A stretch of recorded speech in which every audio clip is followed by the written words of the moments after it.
Hello everyone, welcome to my channel. This is me Shiv Shakti नहीं, अब आप लोग चेक कर लीजिएगा। इनिशियली माय नेम वो शिव शक्ति 1111, लेकिन अब मैंने अपने चैनल का नाम बदल के रख लिया है द सत्या ऑफ लाइफ।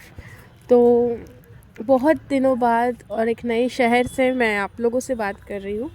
और बहुत कुछ चेंजेस लाइफ में, मतलब इतने अप्स एंड डाउन्स, इतनी सारी चीज़ें, मतलब स्पिरिचुअल अवेकनिंग आपको कहाँ से कहाँ, मतलब 360 डिग्री आपकी ज़िंदगी को घुमा के रख देता है। वैसे ही मेरी भी ज़िंदगी को स्पिरिचुअल अवेकनिंग ने 360 डिग्री घुमा के रख दिया है। और मैं पहले एक मतलब ये चीज़ें स्टार्ट कैसे हुई, एक ट्विन फ्लेम के द्वारा ट्रिगर से। फिर कुछ नार्सिसिस्ट पैटर्न्स सामने आए, फिर हमने कुछ नार्सिसिस्ट पैटर्न्स को डिसॉल्व किया, उन पर काम किया। और फिर क्या हुआ 360 डिग्री का ट्रांसफॉर्मेशन। तो मुझे नहीं पता मुझे सुनने वाले अभी कहाँ पर हैं। बहुत सारे लोग मुझे सुनते थे, पर इतना डिले हो गया, इतना गैप हो गया, इतनी ज़्यादा इरेगुलरिटी हो गई कि मैं वीडियो पोस्ट नहीं कर पाई। और आई थिंक जितने भी मेरे ऑडियंस हैं वो काफ़ी ज़्यादा स्पार्स, मतलब इधर उधर फैल गए। And they are no more cluttered. कोई नहीं, मैं फिर भी कुछ रिलेटेड वीडियोस डालना पसंद करूँगी। जैसे कि मैं कहना चाहूँगी कि मैं यही कहना चाहूँगी कि खुद को जितना हो सके उतना प्योर रखिए, खुद के प्योरिटी पर काम कीजिए। ये जो स्पिरिचुअल अवेकनिंग की जर्नी है, ये मतलब सिर्फ़ और सिर्फ आपको अपने अंदर सिर्फ प्योरिटी बनाए रखनी है। मैं हमेशा, शायद मैं बहुत पहले भी कहती थी कि जादू, ये कोई रेमेडी कर लो, इस पानी से, इस सॉल्ट वाटर से नहा लो, कोई रेमेडी कर लो, टैरो रीडिंग करवा लो, किसी काउंसलर या थेरेपिस्ट, मतलब कोई स्पिरिचुअल रीडर के पास चले जाओ, ये रिग्रेशन करवा लो, वो करवा लो। देखो, सच बोलूँ तो आप मानिए या ना मानिए, आप स्पिरिचुअल अवेकनिंग में आगे सिर्फ तब बढ़ सकते हैं जब आप अपने अंदर प्योरिटी लाएं। आप दुनिया भर का आप रेमेडी करवा लीजिए, आप ये पहन लीजिए, वो पहन लीजिए, ये माला पहन लीजिए, वो माला पहन लीजिए, आप तंत्र जंतर मंतर जो भी आपको करवाना है आप करवा लीजिए, आप इस मंदिर चले जाइए, आप उस मंदिर चले जाइए, आप मानिए या ना मानिए, at the end of the day सिर्फ आपके अच्छे कर्म और आपका मन वो कितना साफ़ है, उसी से ही आप अपने इस सबसे कठिन में जर्नी को, स्पिरिचुअल जर्नी तक आप पहुंच सकते हैं। उसके अलावा कोई और चारा नहीं है, कोई और ऑप्शन आपके पास बचता ही नहीं है। अगर आप स्पिरिचुअल जर्नी तक पहुंच सकते हैं तो सिर्फ़ और सिर्फ इकलौता यही तरीका है। उसके अलावा कोई भी दूसरा तरीका एग्ज़िस्ट नहीं करता। और मतलब आई थिंक 2017 से nothing is constant, everything is constantly changing and evolving in my life. मतलब पहले तो ट्विन फ्लेम के द्वारा ट्रिगर 2017 में, फिर उस ट्रिगर के कारण पूरी लाइफ अनबैलेंस्ड हो गई। उसे मैंने कैसे कैसे करके खुद को इनर वर्क कर करके अपने अंदर प्योरिटी ला ला के चीज़ों को बैलेंस किया। और 2020 तक मैं ऑलमोस्ट स्टेबल हो भी गई। 2020 और 22 बहुत स्टेबल बीता, बहुत शांत बीता, और बहुत ईज़िली चीज़ें मैनिफेस्ट भी हो जा रही थी। जो सोच रही थी वो हो जा रहा था, मैनिफेस्टेशन वाली पावर भी बहुत थी। फिर 2023 में पता नहीं क्या हुआ, फिर एक नार्सिसिस्ट पैटर्न, मतलब मेरे लाइफ में, नॉट माय ट्विन पार्टनर, मतलब मेरे लाइफ में कोई एक ऐसे पेरेंट जो कि नार्सिसिस्ट थे, और मैं उनके नार्सिज्म में क्या थी, बचपन से ही उनके नार्सिज्म का मैं शिकार थी। बट क्योंकि हम मोह में होते हैं, अटैचमेंट में होते हैं, तो हम एक्नॉलेज ही नहीं करना चाहते हैं कि सामने वाला नार्सिसिस्ट है। हम इतना ज़्यादा अटैच्ड होते हैं।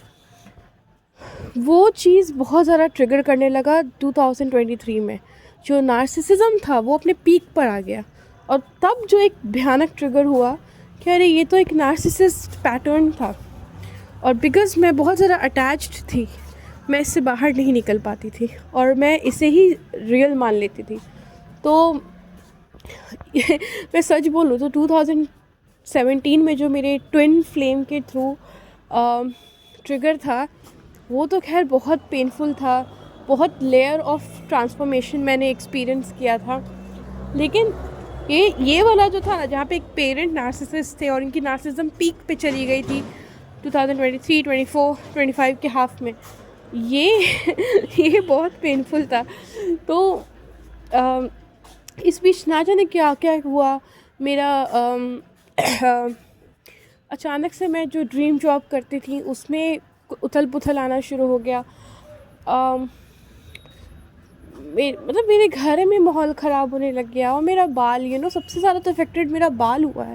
लाइक ऐसा हेयर डैमेज, मैंने बचपन से लॉन्ग हेयर रखा है, लेकिन लाइफ में इस एज में मतलब आप समझ रहे, 26-27 साल बाद मेरा बाल ऐसा डैमेज कभी झेला नहीं है मेरे बाल ने। जो डैमेज मैं करंटली झेल रही हूँ ना, जिस लेवल का डैमेज, वो मैंने कभी नहीं देखा था। बहुत अनबैलेंस्ड लाइफ हुआ, मेंटल कंडीशन, मतलब घर का माहौल 24 आवर्स एकदम नेगेटिव। सॉरी, घर का माहौल 24 आवर्स नेगेटिव, और नार्सिज्म जो पेरेंट का था वो अपने एकदम पीक पे चला गया था। कुछ जो मोह था, अटैचमेंट था, उसको तोड़ना था, उसको काटना था, जो कि आसान नहीं होता है। अटैचमेंट काटना अपने ही पेरेंट के साथ नामुमकिन, बहुत बहुत ज़्यादा, मतलब एक्सट्रीम पेनफुल होता है, लेकिन मैंने वो किया। 2023 भी वैसे ही बीता। मुझे ऐसे यूनिवर्स के थ्रू मैसेजेस आती थी, मतलब जैसे कि मान लो मैं फ़ोन देख रही हूँ या मैं कुछ पढ़ रही हूँ, तो बार बार मुझे ब्लैक मैजिक का आता था। अब मैं आपको बताना चाहती हूँ कि I am Acharya Prashant student. मैं आचार्य प्रशांत को सुनती हूँ, उन्हीं को मैं अपना गुरु मानती हूँ। उनकी वजह से मेरी ज़िंदगी में बहुत हाई लेवल का ट्रांसफॉर्मेशन आया, बहुत हाई लेवल का ट्रांसफॉर्मेशन, और वो मेरे गुरु हैं। तो ऑब्वियसली वो साइंस की बातें करते हैं, तो ये सब ब्लैक मैजिक एंड ऑल मैं नहीं मानती हूँ। ठीक है, मुझे पता है डार्क एनर्जीज हैं, बचपन से है, जो मेरा पीछा कर रही हैं, मुझे तंग करने की कोशिश करती हैं, लेकिन ऐसा ब्लैक मैजिक कि कोई एकदम बैठ कर मेरे लिए ऐसा कर रहा हो, I never thought of it. तो मैं ऐसे साइंस से हमेशा काट देती हूँ। तो मैं अभी भी इसे नहीं मानूँगी, मैं अभी भी इसे नहीं ही मानूँगी। एंड क्योंकि पता है मैं ऐसे क्यों नहीं मानूँगी, क्योंकि मान लेने से ना आप उसको स्ट्रेंथ दे देते हो। अगर आप मान लेंगे यस यू एग्जिस्ट, तो आप डार्क एनर्जीज को स्ट्रेंथ दे रहे हो, आप उसकी एग्जिस्टेंस को बढ़ावा दे रहे हो, आप उसको एग्जिस्ट करने का मौका दे रहे हो। मानना नहीं है, अपने काम में लगे रहना है। एक होता है ना कि जैसे कि मान लीजिए आप किसी बहुत इंपॉर्टेंट काम को कर रहे हैं और सामने से बार बार कोई आपके काम में अड़ंगना डाल रहा है, और आप रुक रुक के उसे देख रहे हैं या उसको रोकने और डांटने की कोशिश कर रहे हैं। नहीं, आपको अपने काम को बिना रुके बस करते जाना है। एक समय बाद वो आप पे वो थक जाएगा, वो अड़ंगना लगाना बंद कर देगा, फिर वो कभी वापस नहीं आएगा। तो आई थिंक अब मैं क्या बोलूँ, 2023 में, मतलब 23 से 2025 के हाफ तक ऐसा कई बार हुआ है। अगर मैं फ़ोन देख रही हूँ, मैं कुछ पढ़ रही हूँ, मैं किन लोगों से मिल रही हूँ, तो उनके मुंह से निकल जा रहे हैं, या फिर मैं कोई टैरो रीडिंग, मतलब मैं कभी कदार में 1-2 ऐसे टैरो रीडर्स हैं जिनको मैं देखती हूँ। एक फॉरेनर है, द नॉर्डिक लाइट टैरो, उनका मेरे से काफ़ी मैच करता है। ठीक है, उनकी भी एक पेरेंट, उनकी मदर नार्सिसिस्ट थी, तो वो बहुत सुंदर टैरो रीडिंग करती हैं और काफ़ी ज़्यादा उनके साथ मेरा मैच कर जाता है। वो जो भी बताती है ना चीज़ें, बहुत बहुत सही मैच करता है। तो मैं जैसे मान लो मैंने कोई टैरो रीडिंग उनका देखा, तो उसमें ब्लैक मैजिक का जिक्र आ जाना, या फिर मैं किसी से बात कर रही हूँ, मतलब ऐसा होना। ठीक है, तो मतलब बार बार लोगों के मुंह से, या फिर मैं ऐसा कुछ कर रही हूँ, पढ़ रही हूँ, किसी से मिल रही हूँ, तो ब्लैक मैजिक वर्ड का आ जाना, कान में आना। तो आई डोंट नो कि किसके पास इतना टाइम है। ठीक है, I am a very pure hearted soul, मैंने किसी से दुश्मनी रखती, आई डोंट नो किसके पास इतना फालतू का टाइम है मेरे खिलाफ ये सब करने का। बट खैर छोड़िए, मैं फिर यही कहूँगी कि मैंने 2017 was very difficult because I was triggered by my twin flame but फिर मुझे पता चला कि मेरे ट्विन भी उस टाइम पे बहुत ही बुरे, बहुत ही डिग्रेडेबल सिचुएशन में थे। वो खुद अपने लाइफ में भयानक स्ट्रगल कर रहे थे, भयानक डिप्रेशन से गुजर रहे थे, एंड उसके एवज में मेरे साथ जो था उनका थोड़ा मिसबिहेवियर रहा, जिसके चलते मैं काफ़ी ज़्यादा ट्रिगर हो गई थी। क्योंकि अब जब मेरा उनसे अब चीज़ें काफ़ी स्टेबल हैं, और अब जो मेरे जर्नी है जो कि 2017 से भी ज़्यादा डिफ़िकल्ट है, उसमें मेरा सबसे बड़ा जो सारथी है वो वही है, मेरे ट्विन। तो वो मुझे बताते हैं कि उस टाइम पे I was going through extreme level of depression, I was not doing well in my career, I was being taunted by my family members. मतलब वो सुसाइडियल कंडीशन में थे, वो बताते नहीं थे, but he was almost in a suicidal condition. और जिसके एवज में क्या होता था कि जब भी वो मुझसे बात करते थे या मिलते थे तो वो ऐसा कुछ बोल देते थे कि मतलब मैं ट्रिगर हो जाती थी, और मेरी बर्दाश्त, मतलब क्योंकि वो डिप्रेशन में थे ना, तो वो चीज़ मुझ पे भी प्रोजेक्ट हो जा रहा था, तो जिसके चलते मैं बहुत ज़्यादा ट्रिगर हो गई। पर मैं इसे भगवान का बहाना ही मानती, क्योंकि मेरी बहुत ज़बरदस्त अवेकनिंग हुई और मैंने बहुत इनर वर्क किया है, बहुत इनर वर्क किया है मैंने। तो अब मैं यही कहूँगी कि 2023 से 25 तक जो मेरे पेरेंट का जो नार्सिसिस्टिक एक्सट्रीम पीक पे चला गया था, मैंने उसे कैसे काटा, मैंने अटैचमेंट काटा, और मैं अपने पेरेंट्स से सेपरेट हो गई। और ऐसा नहीं कि मैंने कम्प्लीटली एकदम अलग हो गया, ऐसा कभी हो नहीं सकता ना। धर्म है कि जिसने आपको दुनिया में लाया है, you have to do some, you have to be there for the person. हाँ, ये कहो कि मैंने एक हेल्दी डिस्टेंस ज़रूर बना लिया। अब मैं एक नए शहर में हूँ, एक नए जॉब के साथ, एक नए ड्रीम जॉब के साथ।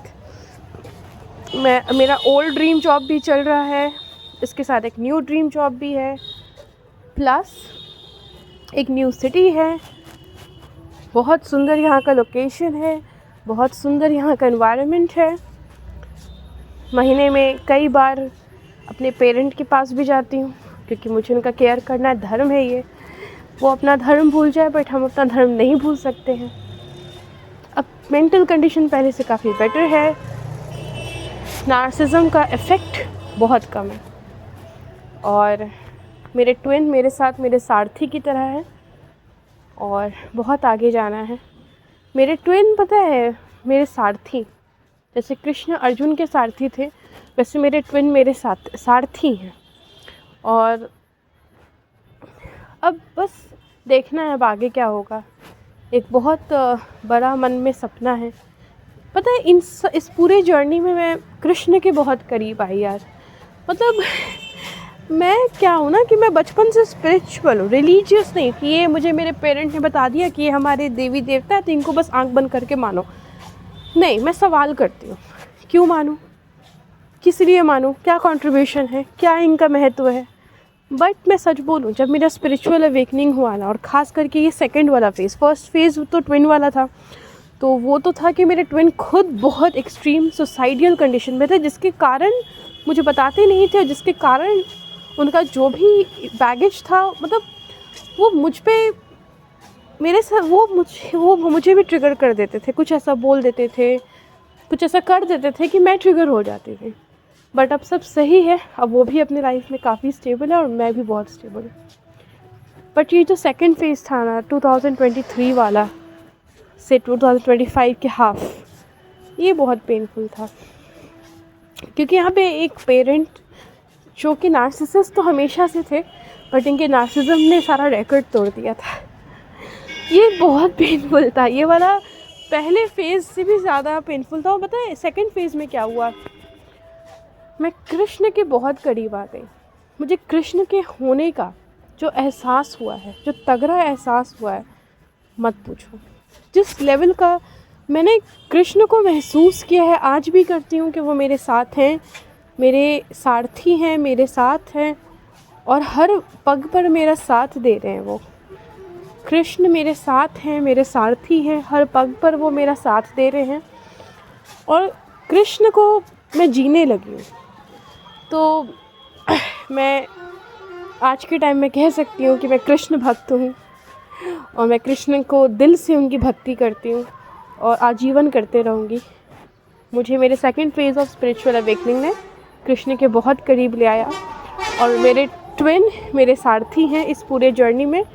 बहुत कुछ मैंने सोचा है कि फ्यूचर में करना है कृष्ण के लिए, और मैं करूँगी भी। बस मेरे ट्विन यूँ ही मेरे सारथी बने रहे, उनके बगैर तो ये संभव ही नहीं है। तो बहुत कुछ जाना, बहुत कुछ पहचाना, बहुत कुछ समझा। तो खैर अब हम मिलेंगे नेक्स्ट वीडियो में। Thank you, take care.